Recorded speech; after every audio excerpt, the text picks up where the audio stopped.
And since it is the first Sunday of the month, we have Phyl and Brenda. That's Phyllis Irene Radford, uh, author of The Glass Dragon and other 48 books. And then Brenda Clough, she's the one on my screen. You're on the bottom. I don't know where you are on other people's screens, but they are going to be entertaining us while I go deal with some tech issues. Now, just to remind you, it's B Cube Sunday morning, so you got to get in there and say uh, and chat to keep these lady women online. So I will see you guys in a bit. Okay. We had planned to talk about conventions this morning, and what are we missing from, or what getting the most out of your con experience, both as a pro and as a normal reader. Yeah. So I've only attended cons as a pro. So I don't know what kind of experience I should look for as a reader. I can tell you what I do. So what about you, Brenda? Well, I've only ever attended conventions as a pro myself because I started writing really early. But I only got into conventions because of my college roommate, who we were hoping to have be a guest today, and she's having computer issues. But her idea was that at that point I was in college. I was in college writing on the side, and she said you should enter the Boscone Fiction Contest. Boscone is the main convention in Boston, Massachusetts, and I think it's President's Day weekend. Horrible time to be in Boston, but she said they used to run a short fiction contest, and she said you should enter. So I entered while I was still a college undergraduate, and I won. And at that point, I thought, well, maybe I could do something with this. And so away we go, and there you are. And so it is, I think the interesting thing about science fiction conventions is that no other genre really does this to the level of crazy that science fiction does it. I believe there is a website that aggregates all the science fiction conventions calendrically. There is a science fiction convention somewhere on this planet every weekend of the year, including Christmas, Thanksgiving, and New Year's. So you could never do it. You could spend every weekend of your life at a science fiction convention somewhere on this planet. You would never get anything done, and you'd accumulate a million frequent flyer miles. But you could do this if you really wanted to do it. And most of us just are not that loony. Yeah. Christine Catherine Rush, got to remember how to get her names in order. When she was editor of the magazine of fantasy and science fiction, did that. She and her husband, Dean Wesley Smith, spent every weekend at a con. And she went as the editor of the magazine. And she didn't get any writing done. There's a limit to how many hours there are in the day that you can devote to stuff. And, traveling and hauling your suitcase into a hotel and all this stuff has its psychic and time cost. If we could just teleport to Boscone, then it would be easier. But if you have to hoik onto an airplane and drag your suitcase in and out, the whole day can get sucked into traveling. And you're just talking within the United States. Yeah. We have Laurie. Oh, yay. Are you there, Laurie? Can we hear your voice? That Kermit wave, arm wave thing. Laurie is particularly noted as a smoth, a secret master. A sort of kind of secret master. A secret identity secret, but what she has a lot of experience in is running conventions, which is why we raked you in on this, Laurie. I am retired, although I still go to SmothCon because there are good dinner groups there. So. Yep. Yeah. Now, Most of these days, actually, I'm working on fancyclopedia.org, which is a good tool for learning about fans, conventions, and other things.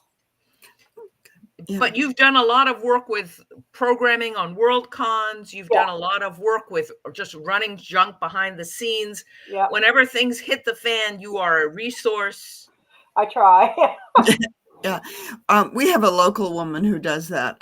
Leah Rush has organized numerous conventions. And she retired. She's never going to run another convention. Mm-hmm. And last year, Oricon had a whole new Concom who'd been involved, But but they never none of did them it. had ever run a con. And we've had problems doing virtual cons and whatnot because of the pandemic. Mm-hmm. And then we come back full bore, gonna have a real convention, and several things fell apart at the last minute. And who you gonna call? Ghostbusters. Yeah. It is a separate art form running a convention, and we, the pros, don't realize how much, the feet underneath the water are going like this, because there's a lot of stuff that happens that the attendees, the fans, don't see, and that the writers, the guests, don't see. But underneath, people like Laurie are going like this, and it's very scary. Yeah, actually, I went to 2 conventions in December. Jim and I went to Capricorn, which is in Chicago, which normally is the same weekend as BosCon, so we had never been to it. And it was the first convention in many years where I did not work on anything. It was And very wasn't weird. it kind of fun? Yes, it was fun. I enjoyed it. Yeah. So what can a fan, a reader, a paying member of a convention expect when they walk in the front doors of the hotel? It depends. I mean, there is a huge difference between the small conventions. I ran a convention for 14 people once, and like a Worldcon, which can be 5 to like 12,000 or more, even. Chicago, China, Chengdu may have had over 100,000 attendees altogether, some huge number, because a number of schools brought children in during the week. And so they had a huge attendance, although not necessarily a huge, a lot of purchased memberships. Okay. We'll put it that way. My biggest convention was LostCon 3. I think it would have been like 1996. And it had 6,675 members. Oh, I remember the World Cons and for a while World Fantasy. Some of the big conventions are very, very large, and we were also going to talk about like Comic Cons and Dragon Con, which is more of a media con. They're sort of like different sub universes, and some of them are very, very, very, very large. I think how many people are at Emerald City Comic Con this weekend? I have no idea. I've never done a comic. There's the internet. I'll look it up. Go ahead. Keep talking. Oh, okay. It is enormous. I know that Dragon Con has many thousands of people, and they get like, movie stars in to do signings, or you launch your movie, your Star Wars movie or your movie about the Fantastic Four. That's where you have sneak previews and essentially to generate excitement. And so that really draws in a whole bunch of people who are solely interested in comic books or in, I don't know, Hugh Jackman. Wow. Emerald City Comic Con may have had 80,000 people. Holy guacamole. You see, that is many more than Worldcon. San Diego Comic Con, I think it's 125, and they have a limit. It's 125,000. Yeah. San Diego is the biggest of the comic cons. And it's huge. It usually exceeds 100,000. People come from all over the world to go to that one. And that's where they premiere movies, or they get the major stars to come in and talk about, the art of being Captain America or whatever it is. So you could really, really see that. So Dragon Con still has a track or two of regular science fiction program, and the people who go and do those say actually it's pretty good. But surrounding the little bit of science fiction they do, they have like Playboy bunnies, wide world wrestling people. I mean, they don't even. They have some, I guess, TV and movie people, but it's mostly kind of like pseudo genre people, not even really real It's genre people. yeah, there's a it's like a spectrum, and they're way over on a more media end of the spectrum. Conventions like WisCon or the International Conference of the Fantastic and the Arts is are devoted toward the more academic end of the spectrum, and they like actually have academic papers. I don't know. Yeah. So you get a real different flavor. And so I guess one of the first things to say, if you've never been to a convention, is to look at what past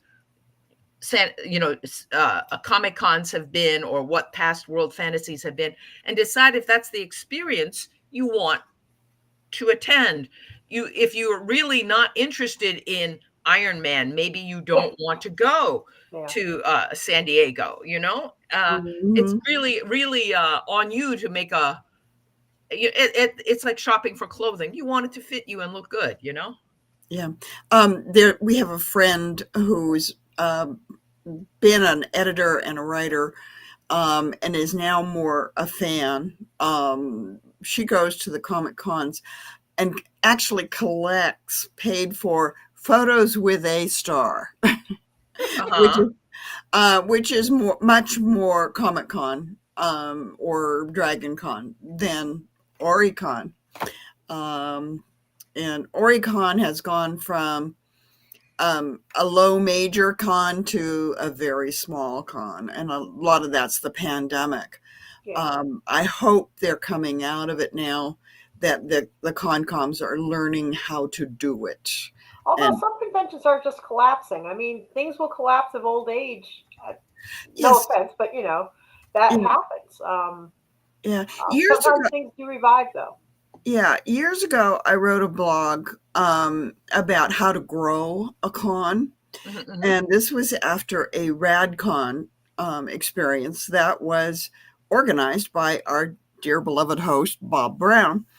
And the idea was that he had the pros come in on Thursday night, and then Friday morning before the con started at noon or so, he would have volunteer drivers take them to the local schools and talk to the classes about writing. I know I did several years in a row. I did let's plot a novel as my workshop, and starting with the character, male or female, and their what's the goal in life.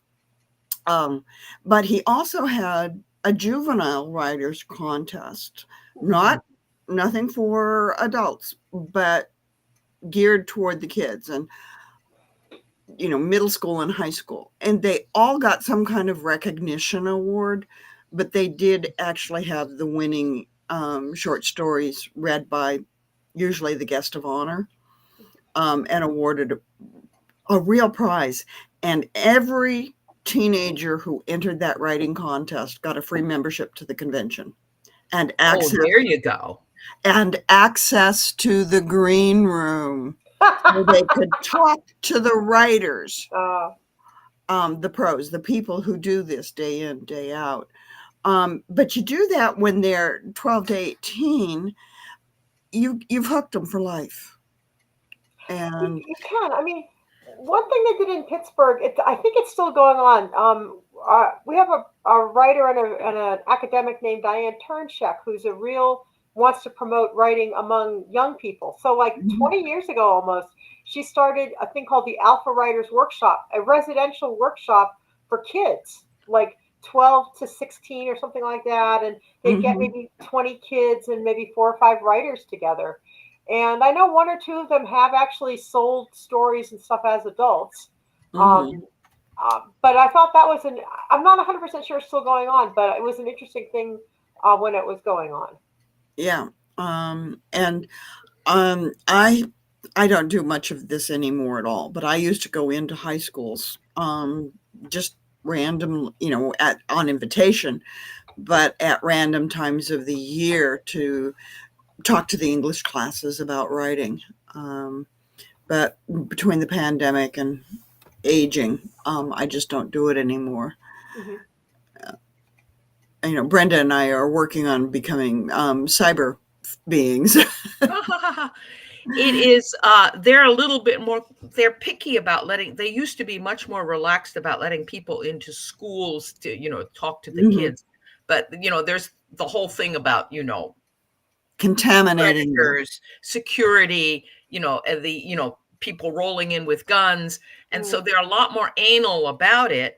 And the easiest way to do that is to have a kid in your kid in that school, and then they know you're one of the moms. Well, if you're just rolling in as an outsider, sometimes it can be. Yeah. One thing we did at Bosco and we're still doing is we have a thing called Free Friday, where from like 2:30 in the afternoon until 6, anybody that wants to come in can.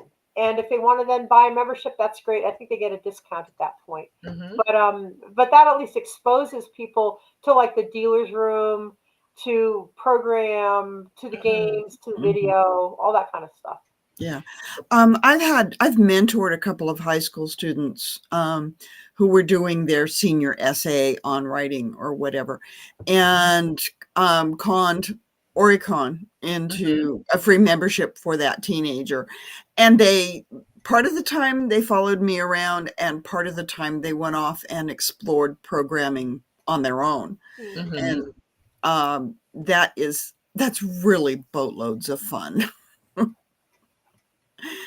Yeah. So, Comic-Con and Emerald City Comic-Con is this weekend. But coming up Easter weekend, which is March 31st. Okay. Yeah. That is the usual weekend for NorwestCon, which is also Seattle based, but they're out at the airport Red Lion Hotel. Which is halfway back to Portland, I feel like, but it used to be a really nice, very large convention. I've been to for a number of times, but not recently. Any comments about NorwestCon? I have never been to NorwestCon, but I've always meant to go. One of the reasons why we're having this panel is that it's not this year, but next year Worldcon is going to be in Seattle. It's practically local for us. Yeah. And we know the little hotels 3 blocks from the we're going to pump you about that, honey. There is a Worldcon, particularly the World Science Fiction Convention, runs. It moves in different locations. Last year it was in China. This August it will be in Glasgow, Scotland, and next year it'll be in Seattle. And I think they have not determined yet what's going to. There's a couple of. I think they'll make that announcement in Glasgow. Yeah, but there's usually not that many people around saying that they would like to run a Worldcon. It's expected to be Los Angeles, it's a lot of work. but we won't know till after the vote's held. I think Los Angeles is the only city running right now for 2026. What was that? I think Los Angeles is the only city right now running for 2026. So that'll get voted on and announced at Glasgow. Yeah, so by late August we'll know where the next one will be. It is sort of kind of organized, and there's a lot of been irritating adventures that happen with this sometimes, which we're not going to get into because they're full of stress. But it is that's sort of the big kahuna of the science fiction conventions, and so they're kind of fun, and the international quality of it, I think the only other one that tries to be really international is World Fantasy, which tends to take place either in Britain or in the United States. They sort of never managed to go to like France or anything like that. Yeah. But I've only been to a couple of World Fantasies, but they tend to be a lot smaller than a World Con. And of course, their big award is fantasy. It's a World Fantasy Award. So you don't have the strong media or hard SF elements there. But World Fantasy tends to be dominated by pros. That's where the deals are made. Oh, you have no idea. Yeah, Yeah. it is. You can have some really, really good conversations. The irritating thing about World Fantasy, not only that it's small, but it's a little expensive. Yeah. Yeah. That's where it really starts to add up. If you're doing that, I'm going to a convention every weekend to show my books. The costs can really sort of start to add up in an irritating way. If you were, that's why it's worth thinking about how to target your buck. We're assuming here that you're not Elon Musk with endless money. Yeah. But my New York editors tended to attend World Fantasy, and so as one of their authors, I got to have lunch with Sheila Gilbert and Betsy Waldheim, and I sold them my next book. I pitched it to them, and they said, "Yeah, get us a written proposal, and we'll send you a contract." But I also got to meet with who's the guy that does magazine and science fiction? Gordon Van Gelder? No. Was it? Neil Clark. Well, no, but I sold 2 short stories. Yeah, basically on a premise. Yeah. At that would have been World Fantasy in Phoenix, which was actually outside of Phoenix. But anyway, so that's those are the people who dominate the membership there. And networking is that's where the networking comes in. Yeah. And Julianne Lee was my roommate at that con. And she got to meet with her editor, Ginger Buchanan, and sold a couple of projects to her that weekend. Okay. Our host asks, what are some of the regional cons? Well, again, it depends on where you live and what you want. Many cities still have 2 or 3 kinds of conventions. The General Science Fiction Convention in Pittsburgh is called Confluence. It's in July. It's the last convention before Worldcon this year. But there's also an anime convention in Pittsburgh, and there's the furry convention, Anthrocon, is in Pittsburgh. Those are fun. The whole costuming element is another little subset of it. If your real true desire is to dress up like the Pink Panther, there are places you can go to do that. Yep. Or if you really, really, really have a great Dune costume, the sandworm, you go, baby. It can be done. But it's like convention started in New York. I think New York has no convention right now. It has, I think, Icon, which is on Long Island, I think, is as close as it gets. Well, a lot of these things, New York, it's driven by the cost of hotel and convention space. And it's so expensive to do that. A lot of conventions move out into the suburbs. Boston's the same. Is ReaderCon still way out in Worcester? ReaderCon's still way out, but both Boscone and Boston, Aresia. what am I forgetting? The other one. They're both at the same hotel, a month apart. So. Oh yeah, it's a Marriott. No, it's part of Marriott Bonvoy. It's actually the Westin, but that's part of the Bonvoy. There you go. I would say that one of the things that Phyl mentioned was that the pandemic has not done conventions good. So there used to be more. They used to be more vigorous. A lot of the sort of weaker ones have gone into like hiatus or may never recover. I hope that Oricon continues.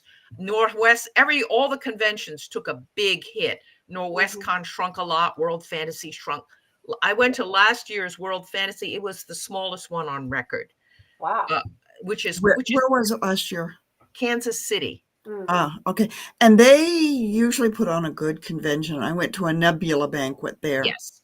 And there's a whole So one of the reasons that it's worth thinking about it now is if you go, your chances of not being lost in this huge crowd of 3,000 people lined up to see a star are greater. It's not a bad time to sort of dip your foot into that, assuming that you're vaccinated and not having a health issue that prevents you from going out and all that kind of junk. But it is a culture that I don't think any other genre does this. Mystery writers only have like 2 or 3 meetings a year. They're run by NWA. I think you were saying earlier that it's changed a little bit. I mean, there are more mystery conventions. There used to just be BoucherCon, and there's not a ton, but there's more than one. I think romance has a few conventions. Although romance, I've seen video from romance conventions, and they seem a little more, I don't know.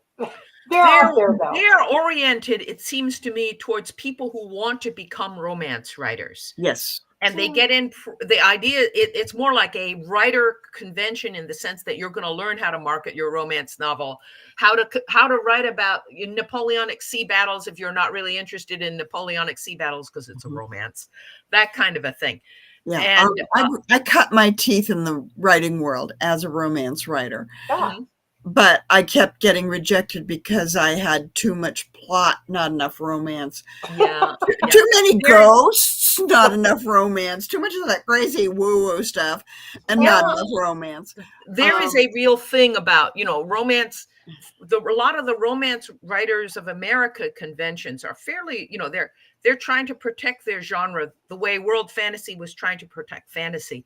And so there's a definition of romance that you sort of have to meet that they are insisting on. So if you don't fit in with that, that's where you wind up with us, Phyl. Yeah. And have you noticed how many romance writers have migrated to the Bookview Cafe, which is a cooperative publishing? There is but I don't think even romance writers have a convention every single weekend of the year. No. We are really, really unusual. And if you're writing science fiction and fantasy, what that really means is you can have such a good time. There's a culture of fandom that it possibly is a little bit intimidating. But if you are really crazy about Star Trek or about, hey, yeah, I know. There's a woman who used to hang out at Oricon. There have been so few lately. I don't know if she still comes around, but she brings her wolfhound, who was named after one of the wolfhounds in my Merlin books. Oh, and right, and because of the overstimulation and whatnot, she does ask people to request permission to pet the dog. I have an open invitation to hug that dog. So, that's one level of it. And then you do have the costumers who never come to panels unless they're about making costumes. There's a real, I guess that maybe we could get into, like, if you're going to go to a convention, what you should do to get the most out of it. Yeah, like if you are more into costumes, there's a costume con every year where they talk about how to make costumes and how to present and all that kind of stuff. You can go deep on these things. Oh yeah. And if you are planning to, but you can go to a regular convention and wear your costume. You too can be a stormtrooper in public, but then it's always worth checking with the convention rules to see if they have rules about, to block the hallways with your elaborate Jabba the Hutt costume is, possibly a fire hazard and that kind of thing. So you can look at that, and there are rules about like weapons. Yep. There's weapons policy at every convention I've ever attended. Yeah, and there's also unfortunately necessary rules about harassing people in costume. Just because she's dressed like Princess Leia in one of those little brass bra doily things does not mean you can touch, that kind of basic stuff. Yeah. And so if you're doing that kind of thing, it's worth looking at the convention rules and planning to stick by them, because they do keep the right to throw you out if you make yourself an asshole. And actually, it happens that there didn't used to be weapons policies. And I can Mhm. tell you when this started. They started in 1977. And that was because at Disclave in I 1977, was there. you were, oh, tell Yes. me where I was there. But anyway, Yes. okay. And it was a and That and was the the week after Secret you got married, Service. Brenda. That was the week after you got married. Oh, So I maybe I don't think you wasn't were there. there. Yeah, I Okay. think you were busy. I think Right. you had a Okay. honeymoon to go to. Anyway. But you got Okay, married the what day happened at after. That's not Display? fair. Okay, so what happened was there used to be a tradition of singing God Save the Queen at midnight in the con suite. And we were in there singing, and this like 16 or 17-year-old blonde kid had a sword, and he picked it up and swirled it over his head in a crowd, in a room full of people. And we kind of looked at that and went, maybe fans aren't as smart as we thought they were. And that's about when weapons policies came around, was because of things like that. Yeah. Well, I I was heard. there at that a Worldcon in DC where there was somebody with a ray gun, and unfortunately, in that same hotel, the vice president was making a speech about the law of the sea treaty, something really, Okay, really boring, and the Secret Service was unhappy. it's a little more complicated than that. That happened in 1974 at Disclave. And Hmm. what happened was, I think it was the Saudi Arabian, like higher up mucky mucks were in the same hotel, sharing a hotel with fans. Never goes And some well. fans started to have a ray gun fight. And that alerted, and the people from Saudi Arabia did not realize those were fake guns. But Yeah. luckily, nothing bad happened. But there was a lot of alerts going on, apparently, as a Yeah, result. I heard about one where the ray gun battle spilled over into the dining room of the hotel, and there were floor-to-ceiling windows, and people on the outside called Saw. 911. Oh, Yeah, wow. yeah, and you know, we get into the spirit of the thing. Other people are not into the spirit of the thing. I personally think it would be an add to my dining experience, but I can see that not everybody feels that way. So Right. a lot of these Wow. things evolve because of excitement, Hmm. bad excitement. Okay, The Secret Service. Bob asked us to talk about some of the regional Mhm. cons, but unfortunately, our audience tends to come from all over, Mhm. and each of you have your own Region. region to look. Brenda, could you give us the name of the website that lists all the cons? Look, I have a cat who insisted on being on screen. I'm Oh, sorry, she just sitting here yelling. I do not know it off the top of my head, but Google kicks it up. You just put in list of science fiction current science fiction conventions, and it's there.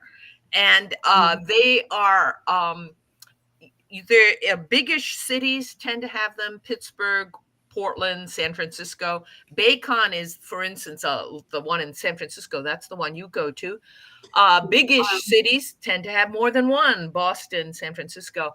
Washington has Capclave, Balticon in Baltimore. You know, what's the one in, there's Lost Con. right? And there's one in there's essentially this Chattacon.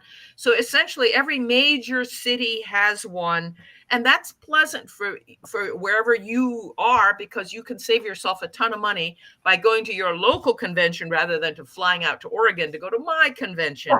You save yourself money this way, and you can sort of like taste it without having to go a long way. And if you could certainly keep an eye on the whole thing with Worldcons, frankly, if anyone in the Pacific Northwest, August 2025, probably you should be there, because it might not be back in Seattle again for another decade. Yeah.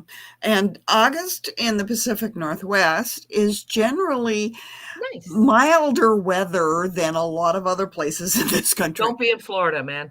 Yeah. That's for sure. We've just had Cheryl Alexander chimed in from Florida, and David McDonald from Denver. Yep. So, There's conventions. And the other thing, of course, if you're really energetic, is just to say, my city has no convention. I shall start it and rule. Right, Laurie? That's essentially how the confluence got started, is when somebody in Pittsburgh said Pittsburgh needs a convention. Well, okay. So the thing was, there's been 3 separate distinct generations of Pittsburgh fandom. But each of them has one thing in common, and that is the person who started the club and/or convention was a woman. Each generation. I can't think of her name right now, but the woman who started a dinner club for science fiction fans in the late 50s and wound up running a Worldcon in 1960. Oh my God. Dearsa Archer. Dearsa Archer was her name. And then they died off, and then Ginger Buchanan, Susan Tompkins, Linda Bush-Hager, and Jeannie DeMonica were at Carnegie Mellon in the mid-60s watching Star Trek together. They started the Western Pennsylvania Science Fiction Association and Flange, which lasted from the late 60s to the late 70s. That's where Jim and I met almost 50 years ago. But anyway, that died. It's a long story, but it did die. So a few years later in the 80s, Kevin, I should also say my husband, who taught at Central Catholic in Pittsburgh for 2 years, one of his students was Kevin, oh God, I just spaced on his name, but a guy named Kevin. And Kevin started like a science fiction gathering at Pitt in the late 80s that Ann Cecil found out about. And Kevin wound up marrying Ann Cecil's foster daughter. That's a whole other story. But Ann Cecil was the main driving force between the non-college club, the Parsec, and the convention Confluence, which has been going on for over 30 years now. So actually 35 years now. More. Okay. Yeah. I was just gonna I want to morph over to writer workshops within a con. So say whatever you were going to say, Brenda, and then we'll morph. Oh, well, I was going to say that the famous one is Dragon Con in Florida, and for many years, in Atlanta. Ran the in Atlanta, you're right.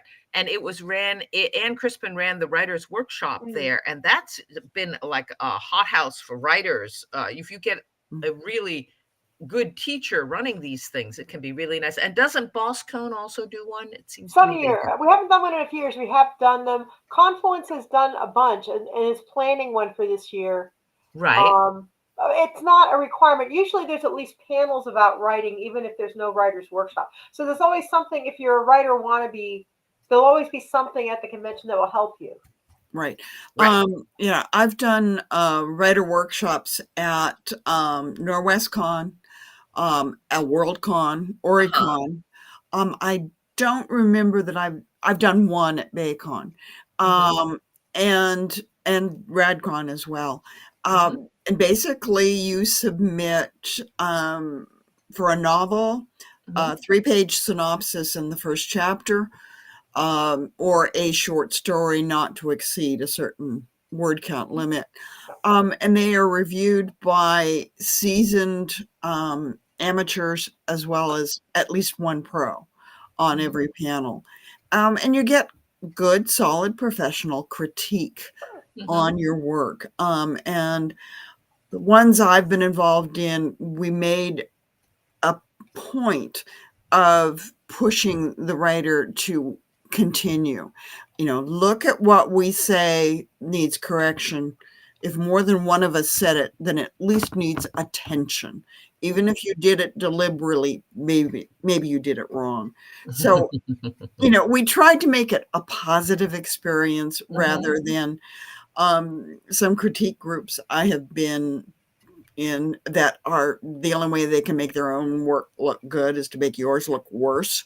There are those people, but I have not run into them at con workshops. So if you're a beginning writer, even if you've had a couple of sales, these workshops are very beneficial. There's a lot of things that are the way to do this is to go and look at, like, say, the program for last year's Confluence is up on the website. So you could look what they did last year and sort of extrapolate and say they're going to be sort of kind of doing the same thing this year. And then you could see if that is interesting to you before you buy in. The other way to sort of dip your toe into it is to get a day membership. In other words, you're not going the whole long weekend, but you're only going on Saturday. And it's like the smaller box of Seeds chocolate rather than the 5-pounder that has and it is I think that mostly because the conventions are the same from year to year, run by the same people, the literary ones like Boscone tend to stay literary. Ones that are more media focused tend to stay that way. And so you get a good idea looking at their past programming, the sorts of things they do. Yeah, but some cons do morph. Mhm. I've seen it a couple of times in the Pacific Northwest. RadCon started out primarily as a gaming con. Mhm. And then Bob took over programming and it became much more reader oriented. Mhm. And since Bob left their organization, it has gone back to being a gaming con. And Norwest Con started out very much as a literary con. And they Mhm. attracted a lot of agents and editors looking for writers. Mhm. And then they kind of got taken over by a very mean goth element.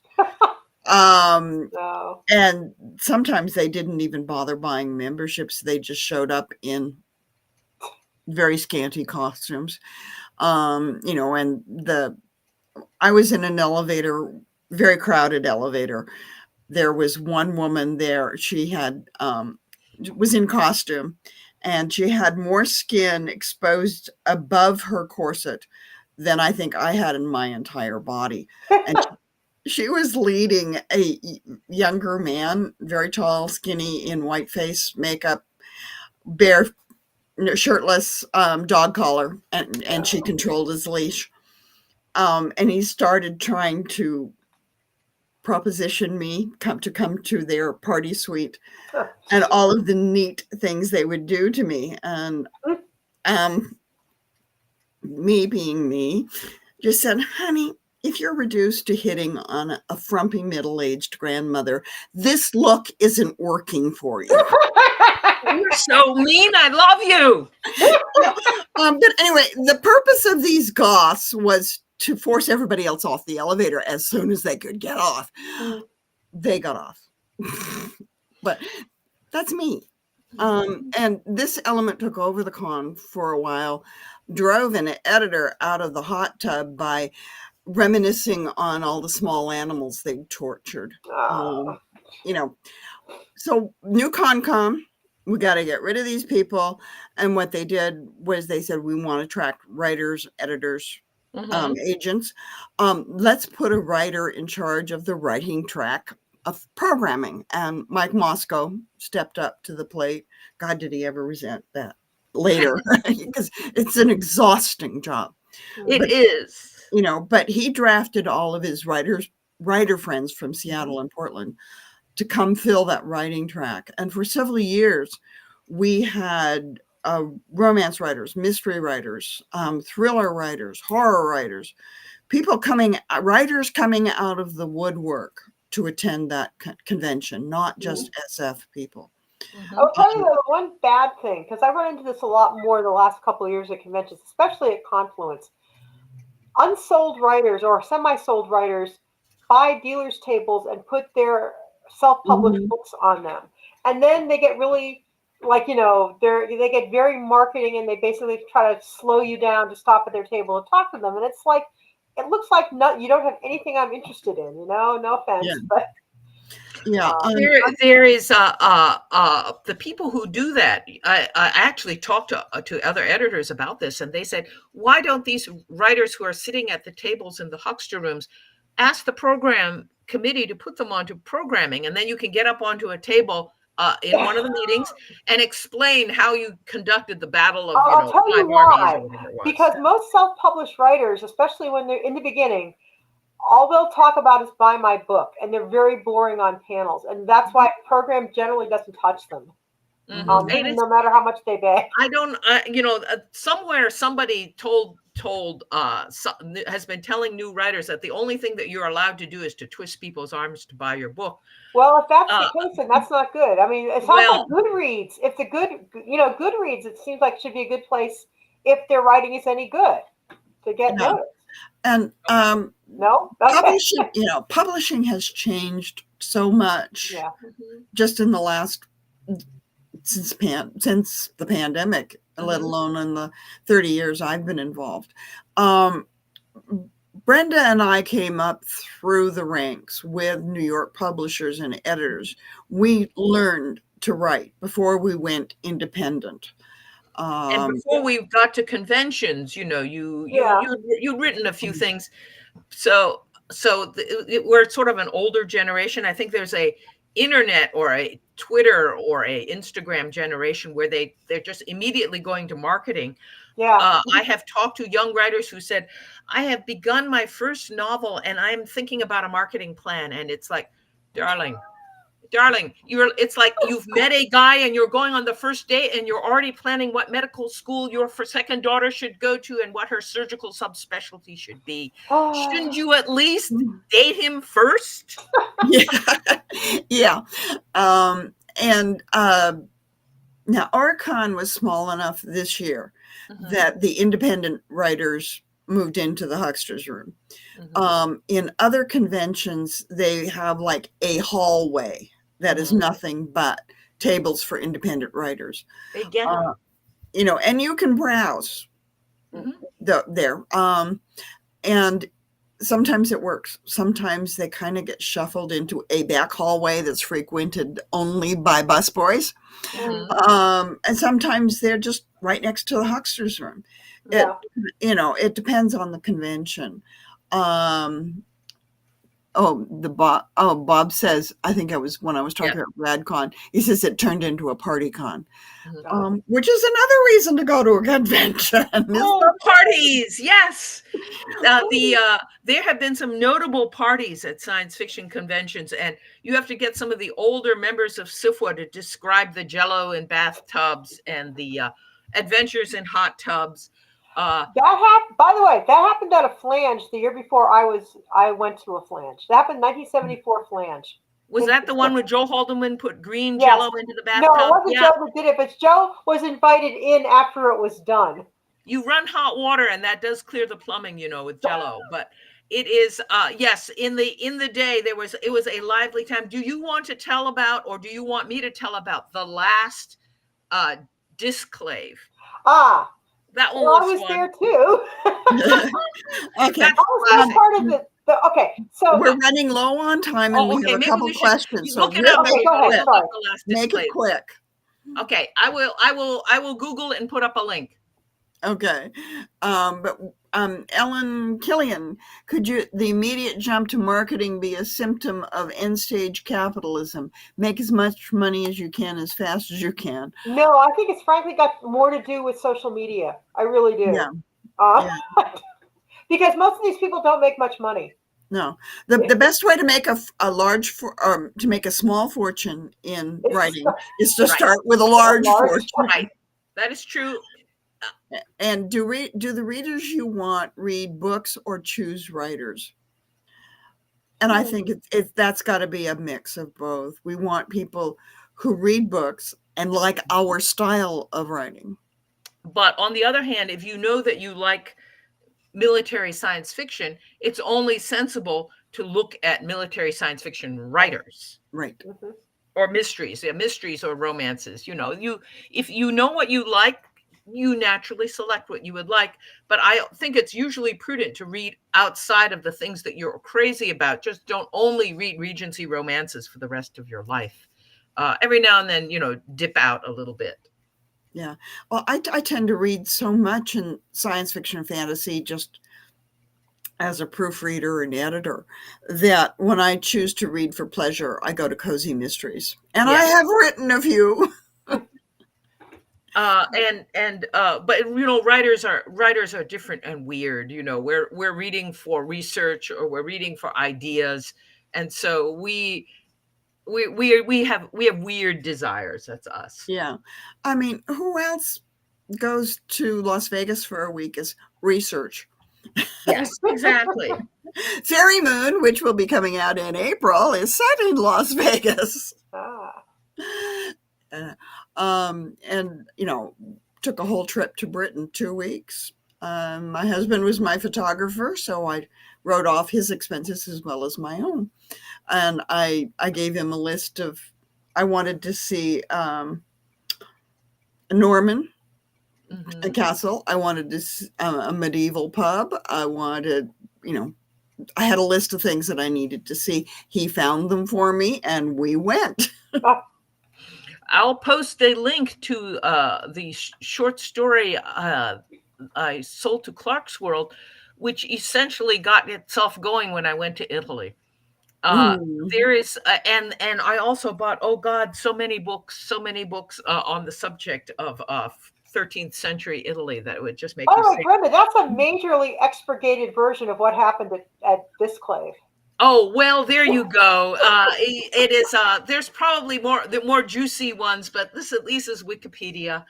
Uh, yeah, the Disclave incident was startling and did force a legal reboot of the organization. But we will not. If you can find a sexier one somewhere, that was the first one that kicked up. Well, I The should say, okay, quickly, I would just note that the reason in hotels you see a sign above a sprinkler that says "Do not hang anything here" is because of what happened to Disclave in 1997. Right. I And I actually, remember we were on Live Journal at the time, and within 24 hours, there were 15 Filk songs. Yes, I posted. wrote one of them. and every now and then, just to keep the spirit alive, when I'm in a distant hotel in a foreign country, I will put up a sign on the fire equipment, and it will say, "Not a sex toy." Because at Worldcon a few months after Disclave, people would label people would label You know the those things in sprinklers the with that stairway, sign. the hoses. Oh my! See, there develops a fun convention culture that it's like Star Trek culture, or the culture of New Orleans parades, but it is fun and it is ours, darn it. Yeah. I love it used to happen annually at Oricon. There would be a bagpipe band marching through, and they wore kilts, but they also wore Star Trek military jackets. Oh, And there's just all kinds of wonderful things that go on. It's a place where you can go and be your geeky self without having to worry about being judged. Absolutely. and it is a place where you can go to where everyone has read the books or seen the movies that you are dying to talk about. Mm-hmm. And you can find new books, new movies, new things things that you missed, and darn it, you need to read that book now. And so this is very good. Yeah, and it doesn't have to be expensive. No. Especially if you go local, so that you can go home at night and not have to get a hotel room. Although I've heard people say that the cost of the hotel room saves them $1,000 or more in a DUI. And there's usually a hospitality suite where you can get okay food for either Snacks. free or cheap. They generally have sandwich stuffs put out, chips and drinks and just stuff you can grab, or stuff you can sit down and talk to your friends over. You don't have to buy expensive meals in the hotel restaurants. A lot of places, Oricon included, are in areas where there are a lot of fast food places that you can duck out to within walking distance. Although mid-November in Oregon can be rather messy to walk out. Confluence has an excellent. There's an excellent Mexican restaurant in the office park behind the Confluence Hotel. And over Right. the last couple of years, people have really gotten there, and you go there, and it's all fans now. Well, one of the things that a convention committee will do is make a restaurant list so that everyone from out of town knows where you could go and what they serve and about how expensive it is. There is is the one easy way to meet authors or fans whom you have always wanted to meet. The number of conventions that I have gone to, I've met everybody. It is thrilling. I was in one of those green rooms at a Disclave. Lois McMaster Bujold was the guest of honor, and somehow we were all sitting at this table, and I don't understand how we began to experiment with condoms, but we were putting them on beer bottles and then shaking them. And she did this with complete seriousness and scientific focus. How far must you roll the condom and before the beer explode? Is there a break point on these things when you are using a Heineken? It was great, and we were perfectly solemn and scientific about this, and it must have been hysterical. What a pity we did not have cell phone videos. Okay, which brings us to the last topic we wanted to talk about, which is BarCon. Which is the cheapest way to attend a convention. If you don't have the money for a membership, don't have money for food, you're commuting, you can go and get a table in the bar and sit there all day and meet almost everybody who is at the convention. Yes. The other thing that you can do if you feel like doing this is to volunteer. I always tell members of SIFWA when they go to Worldcon, SIFWA used to have a SIFWA suite, and I would advise new writers volunteer in the convention. It's in the con suite, in the SIFWA suite, and you can spend all of your time talking to people like Joe Haldeman or Gene Wolfe, and you will be perfectly happy. Gene Wolfe these days, but anyway, you could have spoken to. Yeah. Well, they're you not now, but that is where the pros go to get a free beer, and you could be there opening that beer can for them. Okay, we must be out of time because Bob's back. But I remember he volunteered for the SIFWA suite. I think it was at the Reno Worldcon. Uh-huh. I love the SIFWA suite at the Reno Worldcon.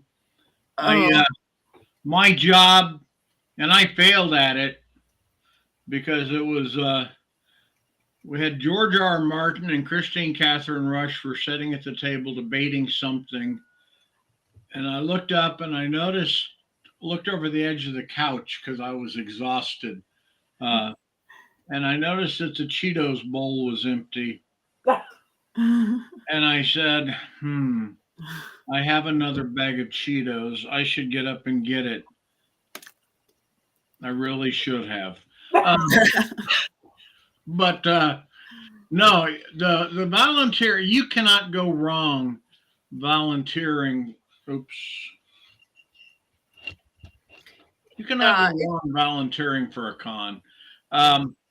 BarCons are fun because but if once you are established at a convention or they know you at all, you can get some real interesting gigs in the volunteering. And you also, I think, recruited a number of pros to attend RadCon.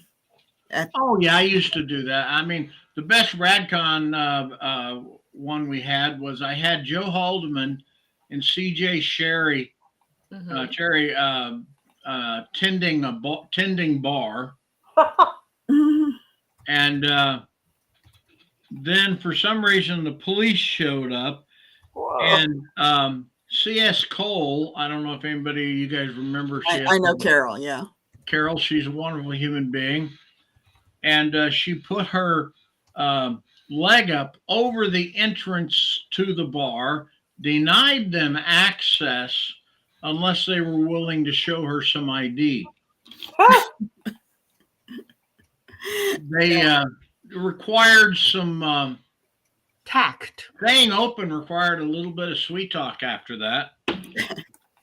But I can tell you, not Joe Haldeman, but Joe Haldeman wasn't our bartender that year. No, that was Larry Niven makes a hell of a bartender. Yes. He is a sweet human being. And his wife, I first met Larry in the green room at Worldcon in Los Angeles. Would have been, 96? I had met his wife the previous year at a lace makers conference in Quebec. Talk about I sat and talked to Pink about lace making, and Larry comes up to say, what's the next thing on my schedule? Because that was her job. And I'm just sitting there, Larry Niven. But since then, I kind of got to know him, and he is wonderful. Yeah. I went to I think it was the San Antonio Worldcon, and they were having a Scotch tasting, a single malt Scotch tasting, but they had scheduled it for right after the masquerade, and the masquerade was running late, like 2 hours late. So I went to this Which thing. is I had not typical. gone to the masquerade. I went to this thing, and the only other person there was Joe Haldeman. And we sat there, the two of us, surrounded by these Scotch bottles. And when you do the tasting, they serve it in these little teeny plastic cups so that you can taste more than one. And so we were sitting there, and they poured us one, and I drank it, and he drank it. And they poured us another one, and he drank it, and I drank it. And then I sat there, and I thought, I am sitting here in Texas drinking glass for glass with Joe Haldeman. This cannot end well.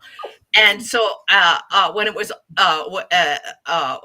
when other people began to show up, I bailed out and went back to my room to recover, because I knew that if I kept on doing this, it was just not going to work out well. A bad thing would happen. We are out of time. Yes. And given the time, let me just make a couple points with this. What you've just heard is one of the great benefits of your small regional cons. At the big cons, they'll take their guests, they'll lock them up in a special room, pull them out on their leash, parade them across the stage, and then take them back. But at the small cons and the regional cons, very often the guests, you'll run into the guest sitting at the bar, you'll run into the guest at a panel, you'll run into the guest at some small event in the green room, the bigger guests. It's fun. And it's all good, always good to wherever you can support your local cons. And I guess I'll give one last piece of advice. Remember, the guests of honor. Most of them like people, or at least tolerate them. But what they don't like is rudeness. They don't like people who think there's some obligation on the part of the guest to entertain you one-on-one.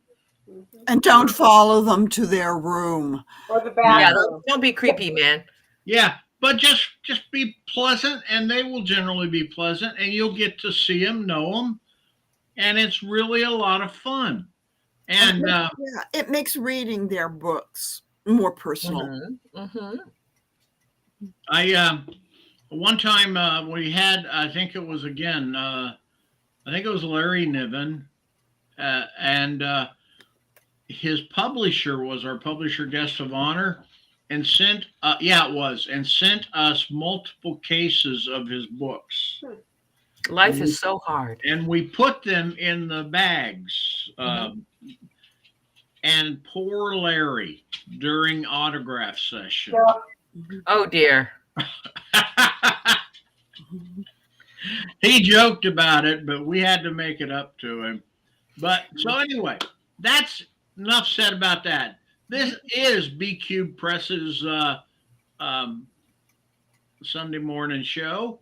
And reminder that next week we have Tom Whitmore, and he's going to do something brilliant, as he always does, where he will entertain us with an extraordinary guest and have deep and meaningful conversations that we can all enjoy. And as soon as he tells me who that is, I'll tell you. And after that, next week, we have Cliff Winnig. And then after that, we have, as always, last Sunday is Larry Niven. I mean, God, I got Larry on my brain. There's 5 Sundays in March. Oh, please, no. I thought there was 5 Sundays. Well, that's okay. I have a guest I've been wanting to get on to the show. And I will remind you, the next time that we have the Sunday brunch, we're having Mr. Gualtieri is going to be on the show. He is the author of Bill the Vampire, who was an accountant turned vampire. It was a wonderfully funny series, one of my favorite vampire series. If I had to read it, pick that or True Blood, I'd probably pick that because it made me laugh. Um, and so Rick Walteri will be on with Phyl and Brenda and Karen, or some combination thereof. So that's a month from now. And that said, it's National Women's Month starting today, is it not? Mm-hmm. So, just a reminder: women's issues are human issues, are all of our issues. And the last book we published was of some significance to many of the women in our audience, and it was called Post Roe Alternatives.